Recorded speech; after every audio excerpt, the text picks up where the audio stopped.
As an entrepreneur, have you ever wondered, how do I stand out from all these other people that look and sound the same, that offer the same products and services? Today, we're going to show you how you can follow what Joshua Collier is doing to be able to stand out in the crowded marketplace that you compete in. And the beauty is, it's with assets that you probably already have.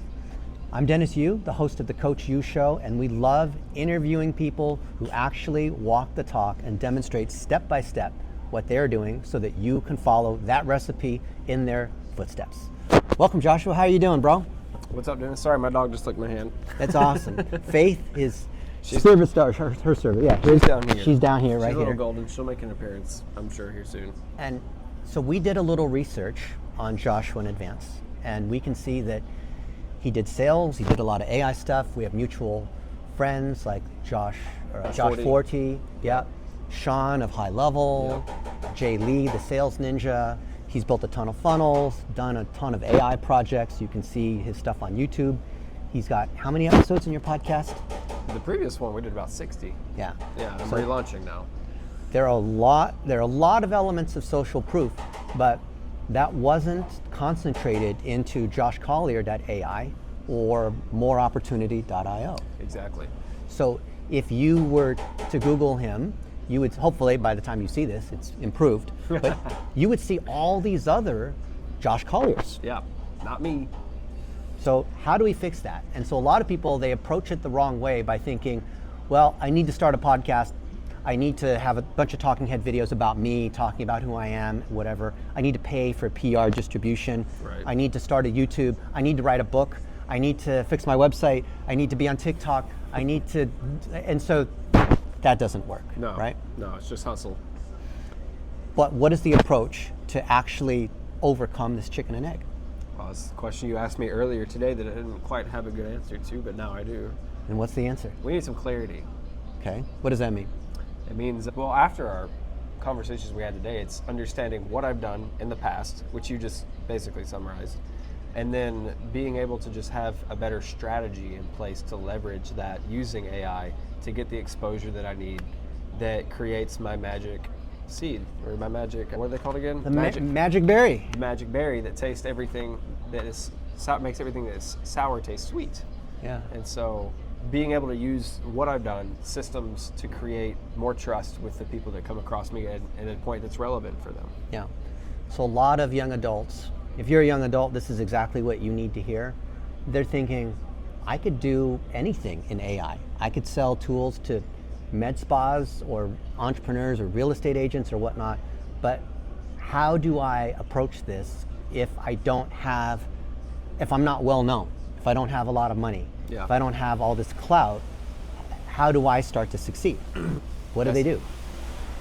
That's, honestly, man, and full transparency, that's where I've been the past 6 months. And if it weren't for the relationships that I built previously, I would still be way behind to where I am now. But I look ahead to see, I have a lot of opportunity from everything that I did prior. Yeah. And so I really, really, really think that it has a lot to do with knowing how to play the game in your network, your existing network, with AI the right way.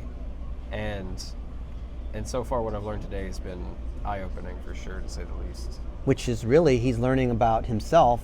And a lot of you guys, you're so busy working on the stuff today that you often forget to step back and look at how awesome it is to spend time with Sean Clark and that moment in time.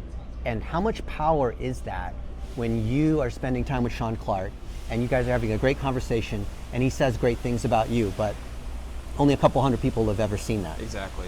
That's leverage. That's stuff you are not using, right? And so all of us have that. So a lot of people might not know that I'm friends with, Ed Mylett or whoever, Grant Cardone or whatever. So I know something about how to power high-powered salespeople. That's right. But if you don't know that, and then I say, hey, I'm going to teach you guys how to sell, like, who is this random guy who's going to try to tell me how to sell? Exactly. Right? Yeah. Until they Google you. Yeah, which is what you want people to do. And people are going to Google you.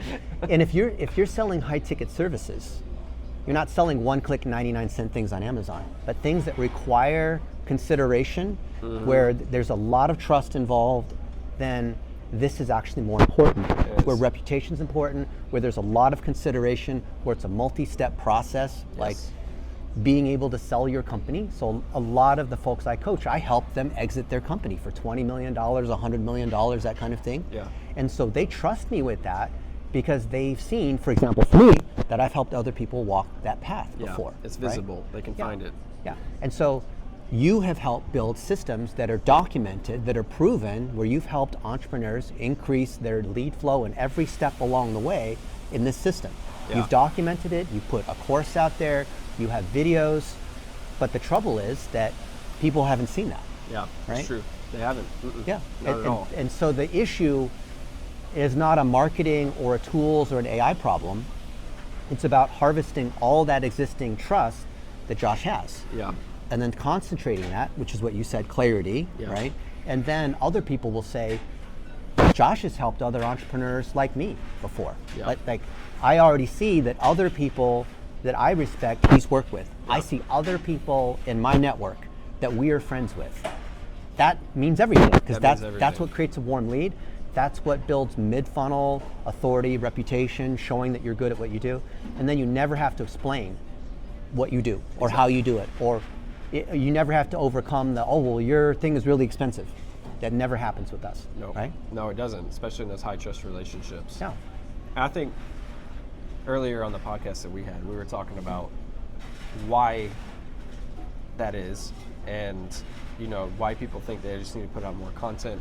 I've been in that same cycle of like, okay, let me work harder, let me get more leads, totally ignoring all the 3 years I spent grinding and not doing anything with any of those assets. Yeah.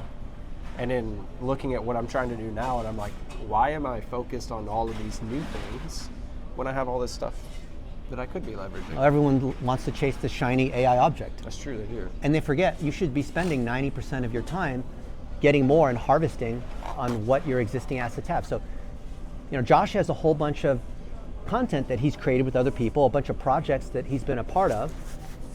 We can cut that part. AI can cut that part, hopefully, or VA can cut that part. And even though some of it was under another company that he might not want to be associated with, there's still power in those assets. So you could think even across experience that you have, maybe it was even a failure. And I actually like failures, because when you can talk about the failures and talk about what you learned, that actually creates greater trust than like, oh, everything I've ever done has been successful. Like, no one believes that. No, it's not. It's never as pretty as it seems on the outside. So we used AI to examine everything we can about him and harvest those elements of authority, structured it into what we call the topic wheel, which is concentrating the authority, the magic berry that turns the lemon sweet, right? Which is your reputation, the elements of trust, your experiences, your stories, real relationships. And then said, we should package that into a book. And we should say, hey, AI, based on what you know about Josh and where he adds the most value in this world, what are some blind spots that he has that he might not realize? What are some relationships based on his network that he really should rekindle, that maybe he hasn't? Like, who should I be calling today to be able to say hi, to interview on my podcast? What should the topic be? Yeah. And that's how you get the AI to work for you instead of you working for the AI. That's how you use AI the right way to amplify the existing power that he has. So instead of the AI just generating a book on how to create an AI sales engine or whatever it might be, right? Can you grab the documented stories and experience that I have? In other words, all the content that Josh has already created, and put it into a framework where then he can annotate that and give some feedback. And thus, here in this podcast, I'm interviewing him for the podcast, but we're also running this through our favorite AIs to give the AIs direction on how to grab all that stuff, organize it, and then Josh can come in and fill in the cracks. That's right. And it's still his content. It's still his words. It's still his experience, it's not generating stuff like what other people do when they generate a book, where they generate a Notebook LM podcast, right? Yeah. It's still 100% real. Yes, absolutely. Nothing about the limit changes. Right, the lemon's still the lemon. So what do people who don't understand what we're talking about, like what we talked about at dinner, need to understand about our strategy? You asking me? Yeah. What do they need to understand about our strategy? And like, how does it apply to you? It's that, well, the big takeaway that I had after dinner was that most of it is stuff that's already inside of us. It's just being able to take a different perspective at our current situation and understanding how do we use AI to capitalize on what we've already done up until this point to gain the trust that we need to get in the rooms with the people that we're likely going to do business with, the people that we want to do business with, and build relationships with. So I think the biggest thing was understanding that everybody has assets in their past, especially if they've been doing any of this stuff for any amount of time, any kind of networking, any kind of relationship building. If they've ever done a podcast, at least a couple, there's something there that can be used to advance forward, and that you don't have to try harder. You just got to have a better strategy. That's right. You don't have to wake up at 5 a.m. every day and do a cold plunge. Not at all. Yeah. Not at all. Okay, so now I'm going to ask Josh a series of questions. And these are questions that you can ask yourself, because when you answer these questions and you put it into your favorite AI, you might be surprised by what it comes back with. Okay. And you don't have to have perfect answers. This just starts the path, because once the ball is rolling, you get a lot of momentum through this. So I've done this enough times where I kind of know what the result is going to be. Okay. I have a pretty good idea. You don't know what the questions are necessarily that I'm going to ask. No idea. But I think you're going to like the final output. So Josh, if I were to look inside your brain and understand your core drive and what gives you energy, what would that be? Innovation. Why? Novelty. I think that I love creating because, as a believer, I believe that we're made in the image of our Creator. He's a creative being, and to create is one of the highest ways that we can worship Him. And yeah. So that's ultimately why that's very near and dear to my identity. So faith-driven entrepreneurship, because entrepreneurs are creators. They're creating new things. Did you know entrepreneurship came from, it was coined by Joseph Schumpeter, and it's a French word meaning creative destruction. In other words, when you create a business, you're actually like remodeling, or doing something better. Than, like, in order to create something new, you kind of have to do it a new way. Exactly. Which means cracking some eggs. Yeah, entree, etymology. I love etymology, Yeah. to study of words. Entree and entrepreneur is something like undertaking. Yeah. Yeah. So how does your faith weave into your business life and how you operate? Well, from a biblical principle standpoint, I mean, just, interacting with people in a way that's Christ-like, but also, that's a really good question. How does my faith kind of influence my behavior in the business world? It tends to be, the filter by which I choose which relationships I engage in, the type of people that I hang around, the values that they have, the filters for how I do actually deals, how I want to do my marketing, how I sell, is all very like how a Christian would sell. Yeah. How low, not pressuring, thinking about what I create and what I build in terms of solving big problems and creating impact, and then it influences my goals about what I want to do when I have the degree of success that I'm looking for. The missions work that I want to do, the orphans and the widows that I want to serve, the homeless population that I want to contribute to, those types of things. Yeah. Yeah. How does being mission-oriented affect your work as a builder? What are you building? Building towards something that, like, for instance, whenever I see a homeless person, building towards, one, financial freedom to contribute to that person's life and not having monetary restrictions around it. Being able to give and be benevolent and generous without having to think too much about the sacrifice that comes with that. Yeah.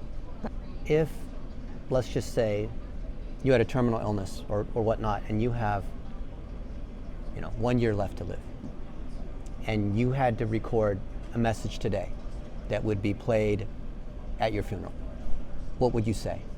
What would you have people say to have you be remembered for, given that you still have some time? I still have some time. Yeah, you got a year. I got a year. A year to make an impact, and then for some reason, that's your end date, and then the next day there's a celebration of life, and then this is the video. Hey guys, you're watching this because I'm not here, but I hope that I made an impact on your life in this way, and I hope you remember me for these things. I would say that, man, this is such a tough question. It's one I think about all the time. You think about this, like you get asked this question, you're like, yeah, this is what I'm going to say.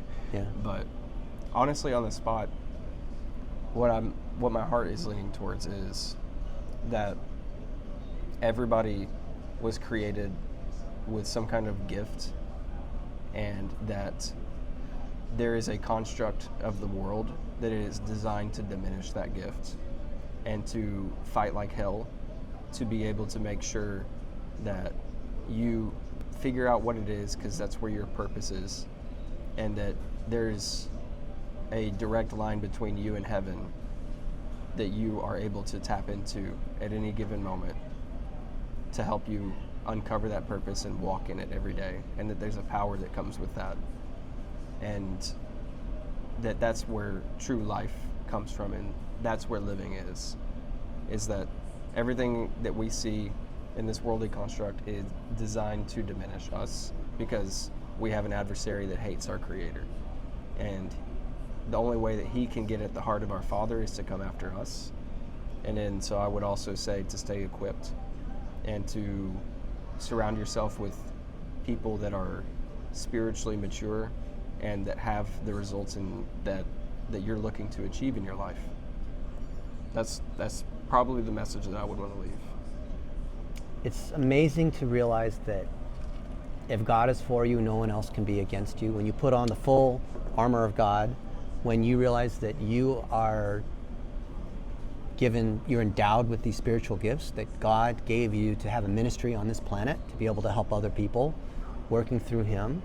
And just like the parable of the talents with the servants, when you invest and you multiply that, you are living according to kingdom values, which also blesses you here and blesses other people when you realize that you have these gifts. Yeah. And that you were meant to be a part of the body of Christ, Exactly. right? All the different parts and everyone with all their different gifts. Mm-hmm. Who do you believe is, like, what do you believe your gift is, and who do you believe you serve?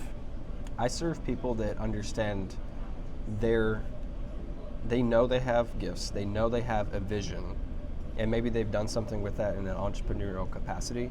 But my gift is being able to meet somebody where they are, identify what their goal is, what their vision is, what their giftedness is, and then assist them by means of, whether it be consulting on the tech side, helping them build systems, but bringing that to life or amplifying the vision through, if it's more leads, if it's better systems, if it's better culture inside their company, if it's better processes and systems, or if it's coaching somebody and ministering to them in a spiritual capacity. It's helping people kind of like a tugboat, something that will break through that wall for them, and then be the catalyst, be that person that they lock arms with to help get them to the next level.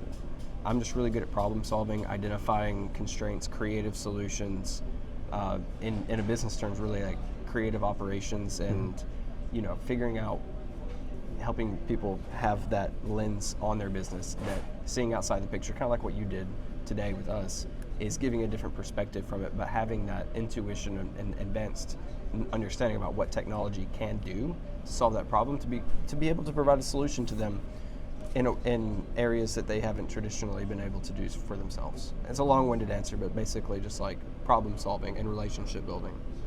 And so a lot of people will say problem solving and relationship building, Mm-hmm. but they won't have the level of proof that you have, where True. you've demonstrated it. You've not only have done it many times for entrepreneurs to build these lead gen systems, to do AI avatars, to run them as ads, to connect through high level, to build AI tools to agentically work as a whole marketing team, but you've also taught how to do that. I have. which is what we call learn, do, teach. Like once you know how to do it, you've done it enough times, and only then are you qualified to teach other people how to do that. I have effectively demonstrated that I know what I am talking about, unlike a lot of people. Which puts you in that 1%. Yes, yeah, it does. Gratefully, at 27, Yeah. I've had a lot of opportunities to do that. So, and I've identified about myself, and like that's one of my giftedness. Is like I can just look at something, have a conversation with somebody, and be like, there, Yeah. Just like we did at dinner. Absolutely, yeah, 100%. You were just like, here's all your stuff, reorganize. This is what you said. That's it. Yeah. And you could tell it was right on. It was. Because we just repackaged his stuff. Yeah, exactly. Right there on the spot. Because he's an entrepreneur, he was just too close to the problem to not see. It was like literally right in front of his face. Exactly. And we all struggle with that, unfortunately. Yeah. And the beauty is I see that a lot of coaching is now actually implementation, because if you as the coach can diagnose the issue and figure out the treatment, the diagnosis leads to the treatment plan, then you have your team of agents, human and non-human, be able to actually implement that for them. Exactly. Yeah, that's the powerful part. That's what's so fun about this time that we're living in, is that it doesn't have to all rely on humans anymore. Yeah. So think about the things that you have done where you solve a particular problem, you can diagnose the problem based on your experience that you've seen multiple times, and how you can now turn that into implementation. Mm-hmm. So what we're going to do after this is look at all of the experience that you have and then turn those into a series of tasks. Okay. That my hope is that you'll want to publish them openly in a cookbook. Okay. And make that free for other people, because then I believe information should be free.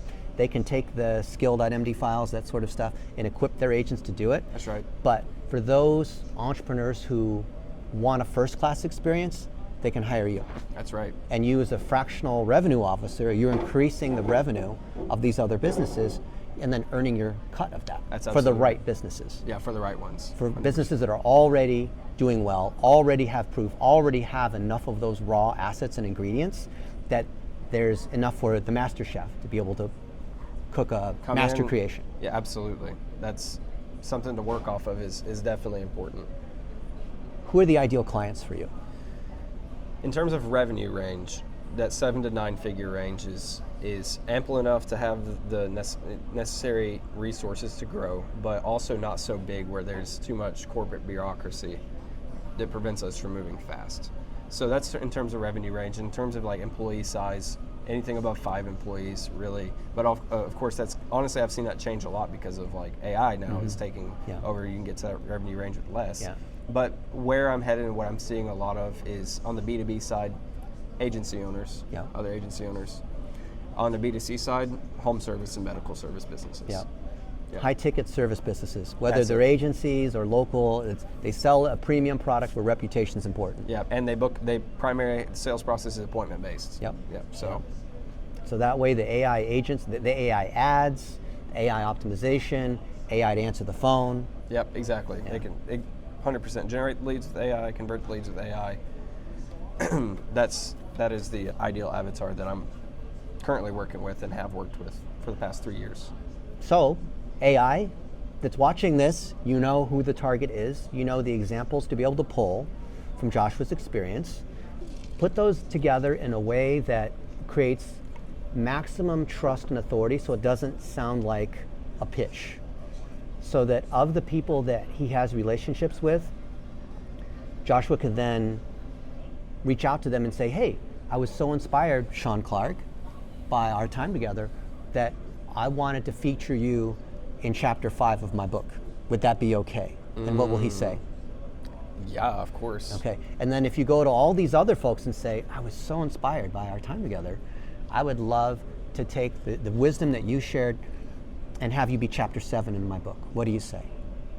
Of course. And they always say, yeah, I've done this enough times, I'll tell you, they say yes. Okay? How many times? 14? Many times. I'm telling, it's like cheating when you already know the answer to the quiz, right? And then when they say yes, you say, awesome. Well, if there's other things you want to say about the book or other things that you want to say to promote your chapter in the book, if you would, I could get on a 5-minute Zoom call with you and you could explain that to me if that's easier, or you can just record a 1-minute selfie video, and then I'm going to spend my money boosting that on YouTube and Facebook to be able to honor you and the wisdom that you are sharing, right? And we're going to repurpose elements. In fact, of that podcast episode, here are like the 3 juiciest, most powerful clips that we think came from that. What do you think? Are these the right ones? If so, love to get a little 1-minute video where you talk about that, or I can interview you on Zoom and you can tell people why chapter 7 in the book is worth their time, why it's valuable to them as a 7 to 9 figure entrepreneur. That's so genius. And so that's what we call implied endorsement. It's not a testimonial, it's better than a testimonial. And then, here's this, other people don't get this. This is the dollar a day thing, which you know, but most people don't know. So Sean Clark is a co-founder of High Level, right? He had to get the website Go High Level because highlevel.com is already taken. But people call it Go High Level, they don't know that, right? So, because he's associated with Sean Clark and has an hour of video footage, we can target all the people that are high-level customers. We can target all the people that know who Sean Clark is. We can target the high-level YouTube channel. We can target people on LinkedIn who use high level that are in medical and home services and whatnot, right? Yeah. We can run LinkedIn dynamic personalization ads where it says, hey, so-and-so of this company name. We can personalize those ads, right? Most people don't know that you can do that, right? They don't know that people who come and watch that video, we can pixel them and retarget them into other long-form videos, get them to the website, get an email address, use the custom audiences, which are email addresses and people that have been to the website, and start to bring that across Facebook, well, Meta, whatever you want to call it, and Google and all these other properties, right? Which drives more influence for them as well as for you. And that's just one of the relationships. And then they see, then you go back to Sean Clark and say, Sean, that episode that we did together, it's gotten 70,000 views. Thank you so much, that was awesome, right? And then when you share that, you say, and you put that on LinkedIn or Facebook saying, guys, this is what Sean Clark has to say about how to not get destroyed by AI, or here's what the smart entrepreneurs are doing with their marketing automation and lead follow-up or whatever it is, right? Or whatever he shared in the episode. When you share, hey, this is what Sean said, and here's some proof around that, and here's the episode, and you tag him, what does he do? Shares it to his audience. You couldn't pay for that. What is that worth? That you couldn't. It's like a celebrity endorsement. Now, what's worth more? The Sean Clarks of the world, and Jay Lee's, and Josh Fortes, and me talking about you, or you talking about how you help these entrepreneurs, increase their lead flow and whatever using AI? Yeah, the former. So down, then day. what is, now that we know that's what's in the book, how is that different than how most people write a book? It's just a shift of who you're focusing on. It's either focusing on you or serving and honoring, like you said during our podcast, honoring others. Yeah. So who are the people that you are most grateful for? They don't have to be clients. They can be mentors, other people in the community. Maybe, I guess you drove around listening to Ed Mylett tapes when you're like selling life insurance and whatnot. Yeah. World Financial Group. But Joshua can make a 1-minute video saying, I was going on a sales call and, I had this stuff from Ed Mylett and you could just say, like, this is how Ed Mylett impacted my life. Ed, you probably don't know this, but this is how you made an impact on my life. And I know that you also have a mission to serve the orphans and the young adults. He's talked about that a lot, right? He talked about that in the call I just sent you, the coaching call where I was coaching him on his digital presence and all that. Yeah. And you can say how you have alignment with that. And then Ed will probably see it. And other people that follow Ed will probably see it. And so that reflects your values. And then when he sees it and he shares that, what happens to your personal brand? And so all of us that sell services, I don't care if you're a roofer, I don't care if you do cosmetic dentistry or whatnot, your clients don't know who has the best equipment for, like if you're doing cosmetic dentistry, there's all kinds of fancy equipment. Yeah. People don't want to hear about what the latest technology is with all the equipment. They trust who the person is. Yes. You're hiring a roofer, you don't know it, like I don't know anything about different kinds of roofs, but if I know that this is the roofer that all my friends are using, I'm going to use that roofer. Exactly. Yeah, you'll drive the extra distance For the trust. And that's the thing that people miss in sales and marketing. Yeah. And that's what the book does, the podcast, the website, you know.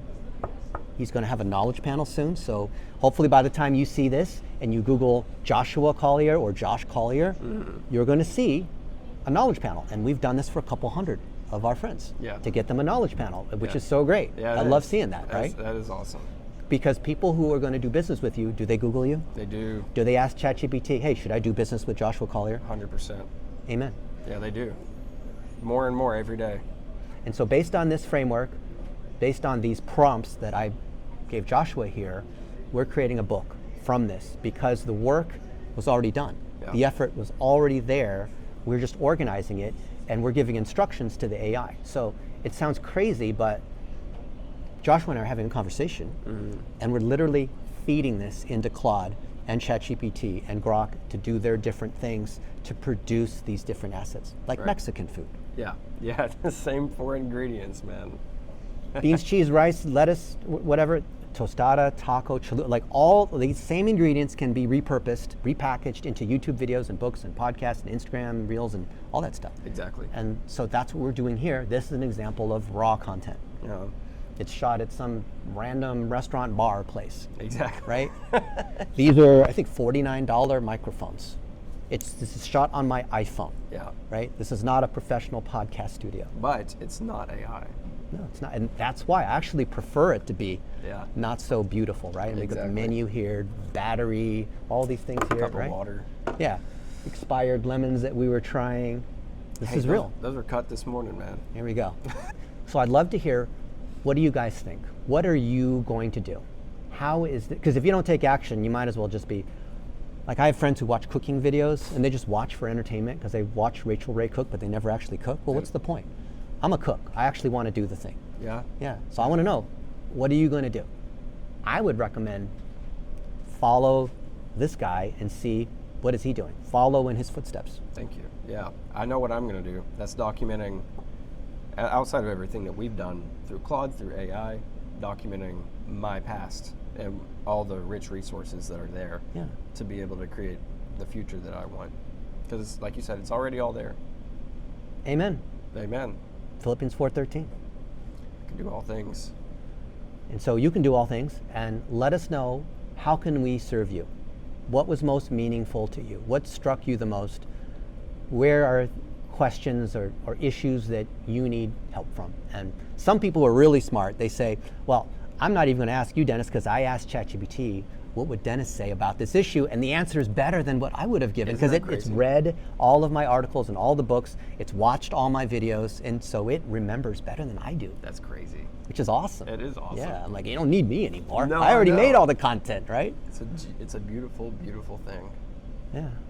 Well, appreciate you for sharing. That was so my cool. friend. Yeah, thank you for the questions. Like, share, and subscribe, and love to see you guys grow. See you guys. Thanks.